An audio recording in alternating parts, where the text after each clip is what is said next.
decided to do my February favourites for you. I actually meant to get this up last weekend, but I filmed the video and it just was really bad quality. The whole video was grainy and it was actually out of focus completely, so I've decided to film it again and hopefully it'll be okay today.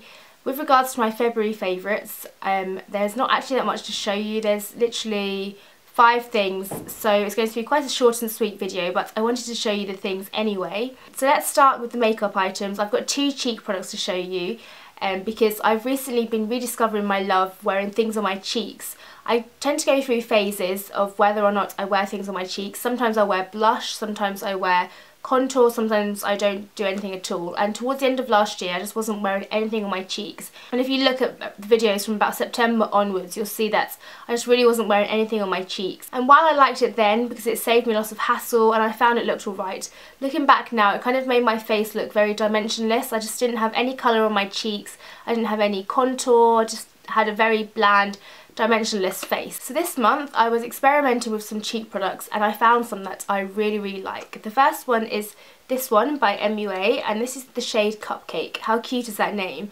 This is a very kind of uninteresting colour, really.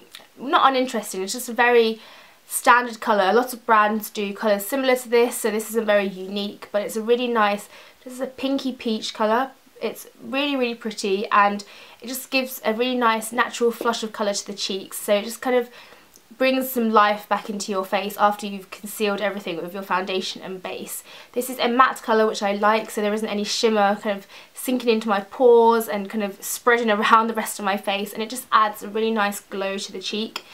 This blush is by MUA or Makeup Academy and you can buy it in Superdrug, and the great thing about it is that it only costs £1. It's quite a powdery product, so when you pick it up on your brush you really need to tap off the excess, otherwise you end up with these kind of clown cheeks, but it just adds a really lovely colour to the cheek. Ironically I'm talking about this today and I'm not actually wearing this blush, but I really wore this a lot throughout February. If I wasn't wearing this blush I was using a product from this palette, and this is the Soap & Glory Powder Trip palette, which was limited edition for Christmas, and it comes with 3 of Soap & Glory's cheek products, and the one I was using a lot of last month, or mixing it up between the blush and this, was this, and this is called Solar Powder. It's basically a matte bronzer this side and a shimmery bronzer this side, although it's not particularly shimmery, it's just got a slight gold shimmer running through it, but mixing these together just gave me the perfect kind of contour colour. Because I'm quite pale, I find that some contour colours can look a little bit too orange or too muddy on my skin, but this just looked perfect. So I mixed them together and I just used it in the hollows of my cheeks, and even though the lighter shade has a little bit of shimmer in it, it didn't show up on the cheeks hardly at all. So I've been really enjoying using this bronzer, and I can see myself using it a lot in the upcoming spring and summer months because I'll be using it to bronze up my skin a little bit more once the weather gets warmer.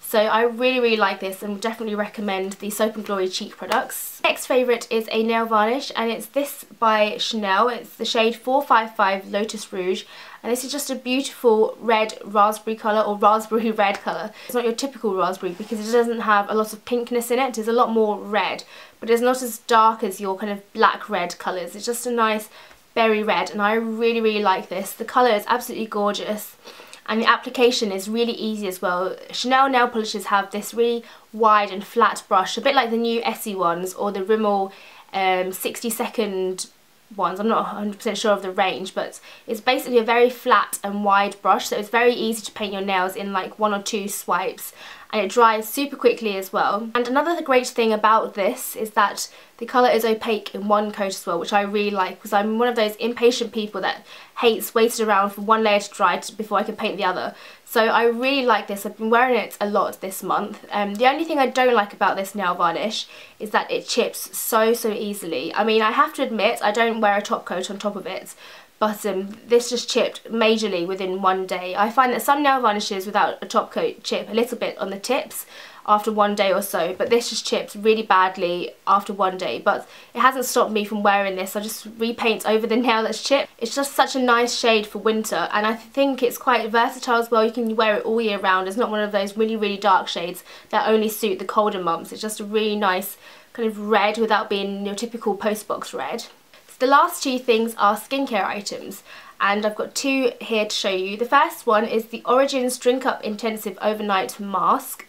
And at the beginning of February I was really ill and sick, and my whole body just became really dehydrated, which also meant that my skin became really dehydrated. So I found that my makeup wasn't sitting on my skin very well, it was just sinking in and wasn't lasting at all. And I used this for about a week after I was sick, and it just really replenished my skin and brought back the moisture that had been lost. It's like a very thick moisturiser, and I basically used it like a normal moisturiser. So I massaged it into my skin before I went to sleep, and the next morning it just left my skin feeling a lot plumper and a lot more moisturised and hydrated. It is quite a thick product, but I didn't find it broke me out at all, and I just really like this. I used it before and I just didn't really understand kind of how good it was when I had it before, but this time I truly get how good it is, and it's really great for dehydrated skin. So if you have dehydrated skin from being ill, or if you just generally have dehydrated skin, or from not drinking enough water, which I don't do either, then I really recommend this. Even though my skin is kind of back to normal now, I've been using this once or twice a week just to make sure it stays hydrated. This has a really nice kind of citrusy smell. It kind of reminds me of the smell of citrus polos. Does anyone else remember those? They were really popular when I was in secondary school, and this smell just smells exactly like those polos. The last thing I want to talk about is this, and it's the Superfacialist by Brennan Vitamin C Plus Brighten Skin Renew Cleansing Oil, which is like the longest name ever, but basically it's a cleansing oil, and I've been using this to replace my micellar water, and I just use it to remove my makeup, and I absolutely love it. It's basically cut out a step in my skincare routine, because I used to remove my makeup with a micellar water then double cleanse, but I basically use this now to remove my makeup and then cleanse once afterwards. And this is such a good product. It's basically an oil, as you can see, and you just pour out some into your hand and just massage it all over your face. And then I do my face first and then do my eyes last, and when I'm ready I add a little bit of water, and then it emulsifies into this kind of milky liquid, and then afterwards I just use a wet flannel to remove the rest of it. And it just leaves my skin feeling so clean, but not squeaky clean where it kind of feels tight. It just leaves it feeling very nourished and hydrated but clean, which I really like. This is a really great product. Like I said, it cuts out one step in my skincare routine, which is great because sometimes when you're feeling super lazy, then it just makes it a lot quicker. I use this to remove my eye makeup as well, and even though I have quite sensitive eyes, I've not found it to be a problem. The only time I find that it stings my eyes a little is when you add a little bit of water and it emulsifies and becomes very runny. So it kind of runs down your face a little, and if that gets into my eye, it makes it sting a little, but apart from that, I've not had any other issues. I really like this product. I think it's really affordable because it's less than £10 and it's always on offer as well. And the only issue I have with this product is the packaging, which, if I can open it, it's basically got this massive hole on the top. I'm scared I'm going to pour the oil on the floor, but you basically have to pour the oil out, and you end up wasting a lot of product. It kind of just runs down your hand. As you can see, the oil is quite liquidy, it's not very thick, so I find that I do waste a fair bit of product because I end up pouring out too much. So I kind of wish the bottle had a pump, but that's the only issue I have with this product.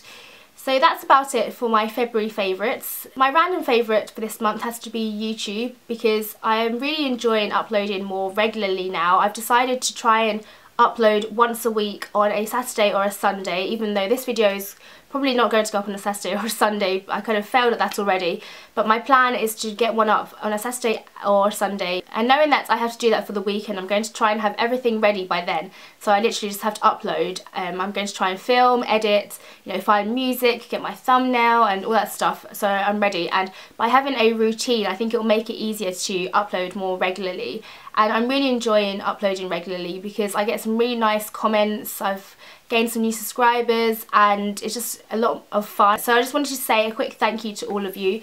Thank you to my new subscribers and thank you to my old. I just really appreciate all of you, and I'm glad that you've joined me on my YouTube journey. So that's about it for today's video. I'm going to leave you now in peace. Thank you for watching. I hope you enjoyed this video, and I will see you again soon.